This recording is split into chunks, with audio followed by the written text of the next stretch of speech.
രണ്ട് മുഖമുള്ളവർ അങ്ങോട്ടും ഇങ്ങോട്ടും നിൽക്കും, ഇടയ്ക്ക് പടക്കം കത്തിക്കും. അള്ളാഹു കാക്കുമാറാകട്ടെ, അള്ളാഹ് കാക്കുമാറാകട്ടെ. നാളെ പടച്ചിറപ്പ് കൊണ്ടുവരൂടാ ചങ്ങാതി പരലോകത്ത്.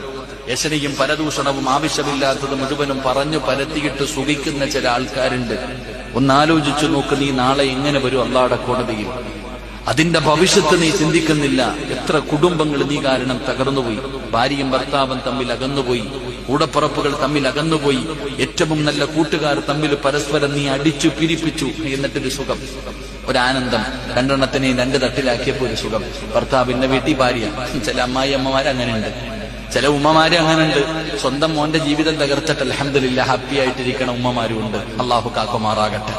സ്വന്തം ഉമ്മമാര് തന്നെ സ്വന്തം മകന്റെ ജീവിതം തകർക്കും. പെണ്ണുമ്പിള്ളയുടെ നിന്റെ ഭാര്യ അവൾ അങ്ങനെ, പടച്ചവൻ അവൾ ഇങ്ങനെ, മറ്റേതാ മറിച്ചേതാ. എന്നിട്ട് മരുമോളെടുത്ത് പറയും, അല്ലാ മോളെ, പൊന്നുമോളെ, നീ എന്റെ മോളല്ലേ, നിന്നെ ഞാൻ പ്രസവിച്ചില്ലെന്നേ ഉള്ളൂ. വലിയ സ്നേഹപ്രകടനം.